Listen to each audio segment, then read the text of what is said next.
Estamos aqui no GP Highlights, em regime de Time Extended do Paddock GP, para tratar de um assunto que vem à baila.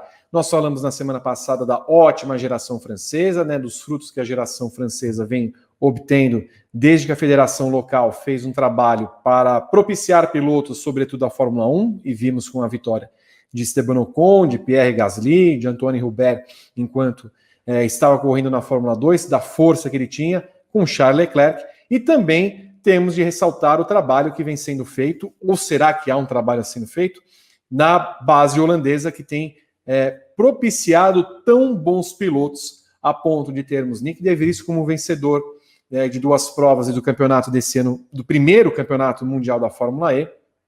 Nós temos Max Verstappen há anos brilhando na Fórmula 1 com chance de ser campeão esse ano. Temos Robin Freins, que é um piloto de ponta da Fórmula E, terminou em quinto no campeonato desse ano. Nós temos Rinus VeeKay, vencedor já de corridas esse ano lá nos Estados Unidos, na Indy. O que acontece com a água da Holanda, Gabriel Curti? É uma água que tem dado bons frutos, é um trabalho que tem sido feito pela federação, tem alguma similaridade com a França.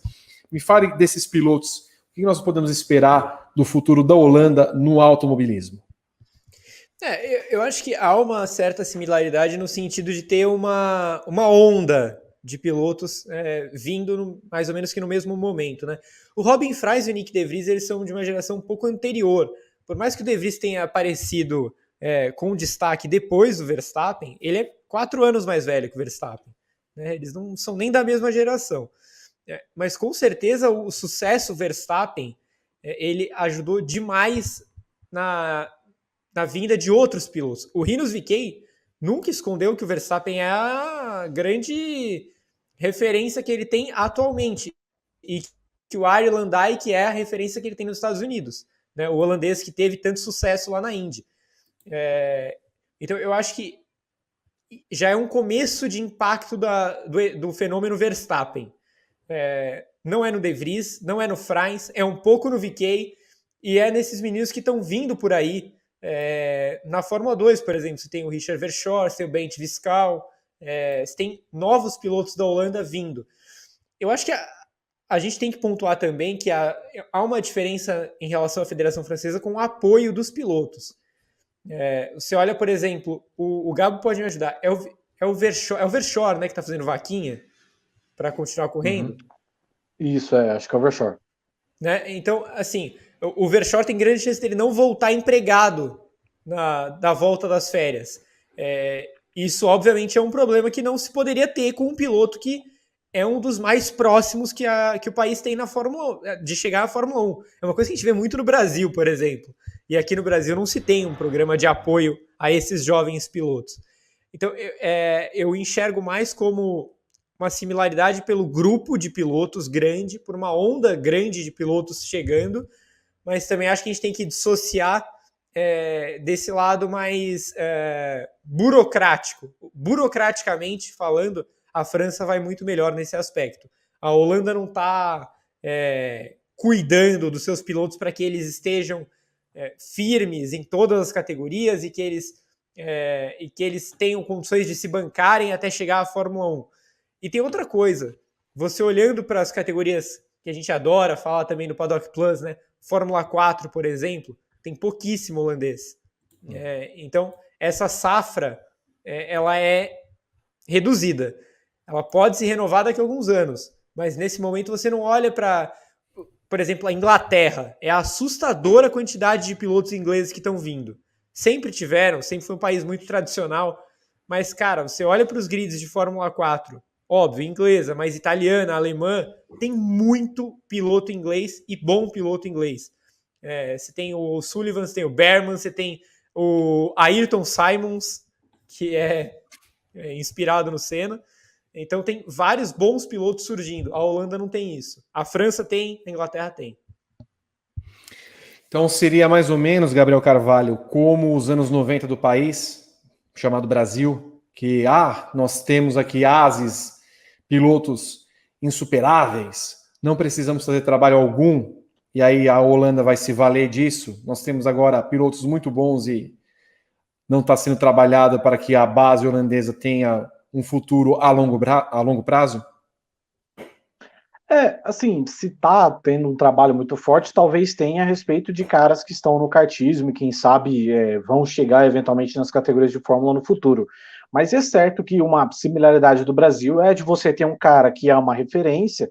Então, assim, você para a Holanda, o Verstappen é o que o Senna foi para o Brasil há 30 anos atrás. Talvez não em termos de uma paixão megalomaníaca, mas com certeza o Verstappen hoje é o grande esportista da Holanda.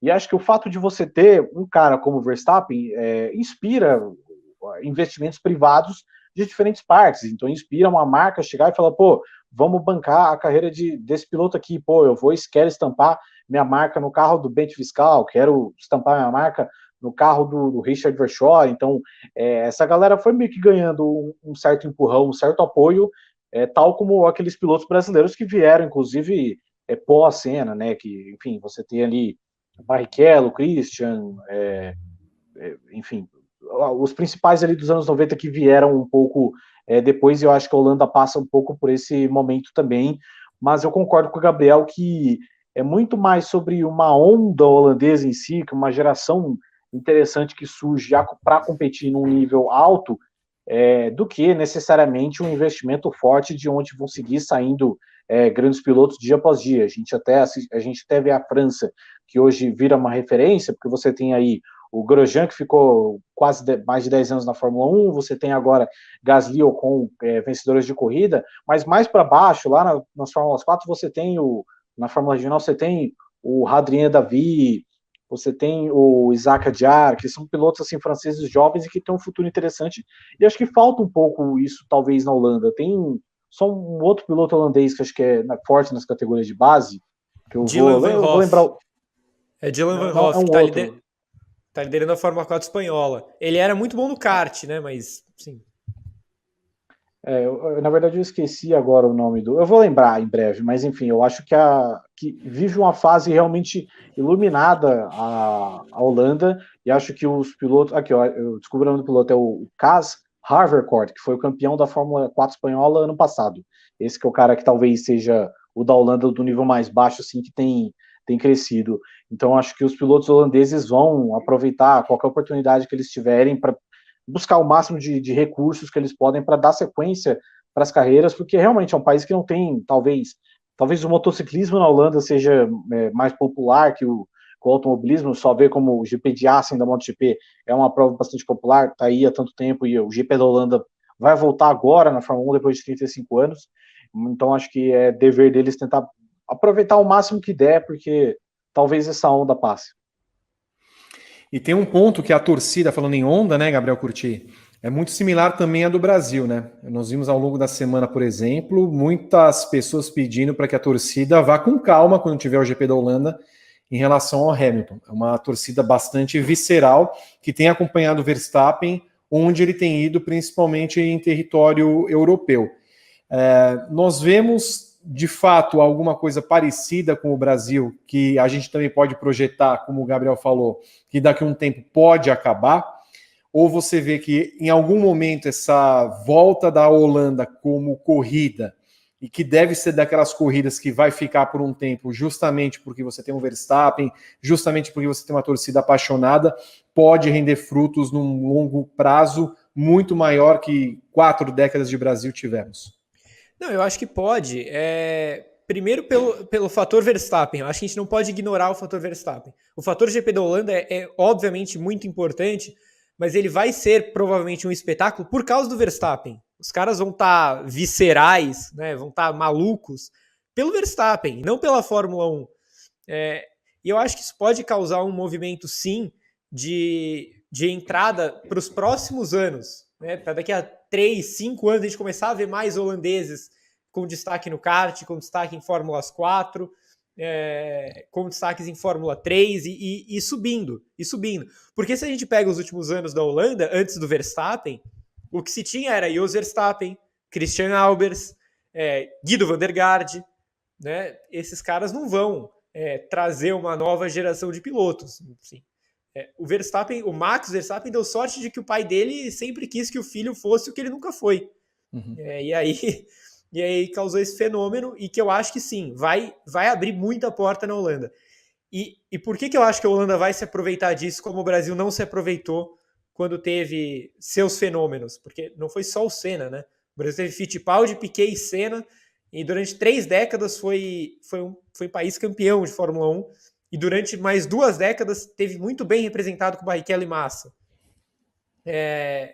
Mas a Holanda tem uma cultura esportiva diferente do Brasil. Por mais que se tenha, assim, uma coisa passional gigantesca e tal, quando a Holanda investe em determinados esportes, ela investe muito em determinados esportes. Você pega, por exemplo, o ciclismo de velocidade, os caras são muito bons no que eles fazem. É só a gente olhar para o que é o desempenho da Holanda em Olimpíadas e o que é o desempenho do Brasil. Olha o tamanho do Brasil, olha o tamanho da Holanda. A Holanda não sai do top 10. Então, há uma cultura esportiva muito mais forte do que aqui. Há um investimento em determinados esportes que você vê que o negócio é bem feito. Hóquei sobre a grama, por exemplo. A Holanda atropelou a Argentina nesse aspecto. Era um esporte que a Argentina tinha ali como se garantir. Hoje não. A final das Olimpíadas, a Holanda e a Argentina no feminino, foi um massacre, porque a Holanda está um degrau acima. Então a Holanda consegue investir em determinados esportes e ela cresce demais. Então eu acho que isso vai acontecer com o automobilismo, já está acontecendo, e não digo que agora, mas daqui a 5, 10 anos, a gente pode ver essa onda de holandeses ser muito maior do que ela já é hoje. Sem dúvida. E, Gabriel, é bom até o pessoal ter essa noção. Hoje, a Holanda é um dos 3 maiores mercados consumidores digitais de automobilismo no mundo. Estados Unidos não, desculpa. Língua inglesa, né, porque aí você também pega a Inglaterra, Reino Unido mais Estados Unidos, Brasil e Holanda são hoje os 3 mercados mais consumidores de automobilismo no mundo digital, com os números que a gente acaba obtendo sobre sites, sobre buscas, a gente consegue perceber isso. Então, é um país desse tamanho, com uma língua que, com o perdão de quem adora o holandês, o que vive é uma das piores línguas do mundo, né? Porque o holandês é uma mistura de alemão com inglês ali que você, meu Deus do céu, aí pegam uns dialetos locais, então você não consegue entender muito bem para que tem aquela língua. Há gente, inclusive, na Holanda que gostaria de ver a língua abolida, porque é uma língua que só se fala na Holanda, em trechos da Bélgica, Luxemburgo, pelo Benelux, e não mais em outro lugar, mas só por isso você vê o quanto se consome, e empresas que também são locais, Heineken, por exemplo, que é da Holanda, e que hoje é uma empresa multinacional, uma das maiores empresas do mundo, que acaba apoiando o automobilismo em suas maiores vertentes, tanto é que aqui no Brasil, a patrocinadora, inclusive, principal do Grande Prêmio de São Paulo há alguns anos. Mas é isso que eu queria completar com você, Gabo, sobre essa presença da Holanda como um todo no automobilismo e uma análise desses 4 pilotos que a gente falou. A gente, claro, sabe do Verstappen, então vou até tirar um pouco do Verstappen em si, mas analisar De Vries, com possibilidades de ir para a Fórmula 1 no ano que vem, se fala que ele pode ser um piloto da Williams. O Robin Freins, que está sempre ali na bica para alguma coisa melhor. É um bom piloto, mas nunca teve uma grande chance. E o Rinus VeeKay, né, que é esse piloto que vem uma geração depois, mas que chega nos Estados Unidos mudando o nome, inclusive para tentarem... O sobrenome dele como eu falei na língua, é impronunciável. Vamos lá de VeeKay logo e acabou. Mas é um piloto que chegou numa equipe como a Carpenter e se adaptou muito bem ao automobilismo americano. Eu acho que a forma com que a Holanda tem consumido produtos de automobilismo, né, especialmente digitais, né, então a gente vê hoje veículos de mídia da Holanda bastante crescentes, tal. A gente vê, por exemplo, a gente fala muito da Sky Sports, que é a referência da cobertura da Fórmula 1 no mundo, mas a Ziggo Sport também está presente sempre. Sempre a gente vê as entrevistas que saem na Ziggo Sport têm uma repercussão sempre grande. Então acho que mostra um pouco do que é o impacto do Verstappen, de você ter uma figura fenomenal como ele é esportivamente, a quantidade de portas que ele consegue abrir, de você ter esse investimento maior, inclusive também nessa parte fora da pista, nessa parte midiática, que é sempre interessante. Sobre esses pilotos, acho que o De Vries é um piloto assim competentíssimo, é um cara que ganhou a Fórmula 2, não fez a transição para a Fórmula 1, mas muito porque o momento dele não era um momento muito favorável, né? Já era um piloto um pouco mais envelhecido, que já estava no terceiro ano dele, não estava mais filiado a uma academia de pilotos. Ele foi por muito tempo piloto da academia da McLaren, mas a partir do momento que eles subiram Lando Norris, eles não sentiram mais necessidade de cuidar de outra pessoa.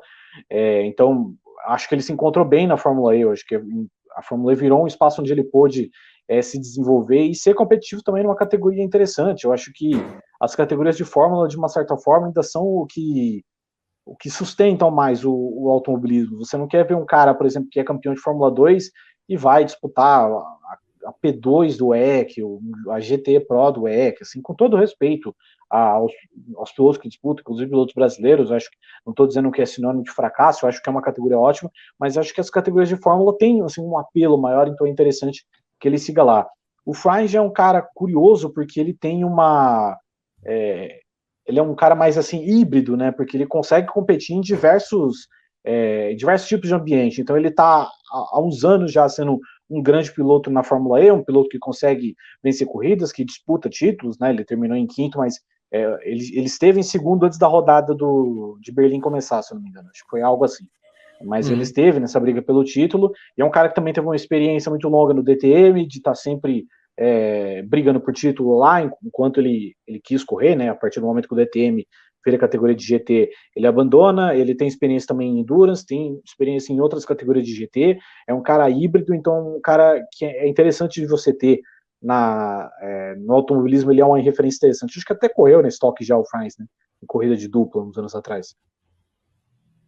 E o VK é um cara que ele é surpreendente, porque é raro você ver pilotos holandeses criando carreira na Europa, né? Teve o Lewandijk e tudo mais, mas o VK foi um cara de uma família bastante rica, que veio ainda, foi muito jovem para os Estados Unidos, fez toda a escadinha dele no Road to Indy, comprou uma vaga na Indy, né, claro, na Carpenter, mas ele é aquele caso de piloto pagante que ele é tão bom que você esquece, né, que ele tá pagando para estar ali, porque ele meio que compensa isso com o talento dele. Um cara que, apesar de erros aqui e ali, ele conseguiu já se adaptar muito rápido à categoria. É um cara muito novo ainda, tem 21 anos de idade, um dos mais jovens vencedores da história da Indy, e é um cara que tem uma carreira muito longa a ser feita nos Estados Unidos. É também um cara muito importante para o país e também para fazer esse tipo de conexão, né, até para esses pilotos que são muito mais centrados no mercado europeu, eles olharem para o VK e ver como é um cara holandês que está tendo sucesso por lá. Faça sua análise também, Gabriel. De Vries, Franz e VK. Eu acho que o De Vries, ele conquistou tudo que ele poderia conquistar praticamente, considerando que ele raramente teve chances reais de ir para a Fórmula 1. Acho que a chance real que ele tinha de ir para a Fórmula 1 era quando ele era piloto McLaren. E quando havia um projeto para ele meio que ser um novo Hamilton. Só que isso acabou assim que o Norris surgiu, né? E o De Vries teve que mudar o foco dele. Por muito tempo ele insistiu na Fórmula 2 e eu até achava que isso era um erro, né? Mas quando ele ganhou a Fórmula 2, ele conseguiu expandir os próprios horizontes. E aí ele conseguiu essa vaga tão boa na Mercedes na Fórmula E, foi campeão na Fórmula E. Eu acho que hoje, por exemplo, ele pode olhar muito bem para a Indy, que ele vai ter vaga lá. Ele pode, óbvio, ficar na Fórmula E e tentar ser campeão de novo. Pode acontecer, provavelmente sem a Mercedes, né? O que dificulta um pouco as coisas. Para a Fórmula 1, eu acho que o bonde dele já passou. Eu acho que não seria bom para ninguém nesse momento. O De Vries estaria com 27 anos estreando na Fórmula 1. Não acho que seja o timing correto disso acontecer. Você pega o Brandon Hartley, por exemplo, acho que o Hartley é um bom piloto. Ele fez bem ir para a Fórmula 1, principalmente quando ele tinha um acerto já com a Indy para correr na Ganassi. Será que foi a melhor ideia que ele teve ali? Eu acho que o momento de carreira era outro. Eu acho que o momento de carreira do De Vries é outro. Não é o momento de entrar na Fórmula 1. Sobre o Franz, eu concordo com o Gabo, ele é um piloto que ele é capaz de correr em várias categorias diferentes e é capaz de andar bem em todas as categorias. Eu não acho que ele seja um piloto de ponta em nenhum lugar em que ele esteja, mas ele é um bom piloto. Ele é um piloto competente por onde ele passa. Esse ano ele teve chance real de ser campeão da Fórmula E. chegou a liderar o campeonato. Foi uma temporada maluca e tal, mas teve chance de ganhar. E o VK, eu acho que o VK é o mais talentoso desses três. Por mais que, sim, ele é um piloto pagante, o VK tem muito dinheiro. Você olhava pro VK no Road to Indy, era até meio bizarro, assim, porque todos os carros lisos e o carro do VK cheio de patrocínio, né? Porque também a família dele tem várias empresas, né? Que ele conseguiu vários patrocinadores, mas ele também tem apoios da Holanda. Então, ele chegou já na Indy, no Road to Indy, com o carro todo, entre aspas, tatuado. Você olhava e falava assim, cara, se esse moleque realmente for bom, ele vai chegar na Indy. E ele ganhou tudo que ele disputou no Road to Indy. Ele chegou com muita moral. E ele tem ido muito bem. Ele faz parte dessa nova geração de pilotos holandeses, de pilotos da Indy que a gente tem falado, né, que é muito boa, Palou, Herta, O'Ward e VK. Provavelmente vai ficar na Carpenter mais um aninho, mas logo depois ele vai saltar. Ele é muito novo, né? O VK tem 20 anos, então eu acho que desses três aí ele é o que tem margem para fazer coisas maiores na carreira. Agora, o De Vries, eu acho que ele bateu meio que no teto, assim, ele foi campeão mundial, ganhou a Fórmula E, fantástico, mas eu não acho que na Fórmula 1 ele seria feliz. Não seria feliz disputando o 16º lugar com a Williams. O que você aí em casa pensa sobre a ótima geração holandesa? Coloque nos comentários desse vídeo. Sempre bom saber o que você está achando. De Vries, Verstappen, Freins, VK. Não podemos esquecer, nunca esqueço, Tim Coronel e Tom Coronel. Certamente, se você tiver Twitter, ele pode segui-lo a qualquer momento.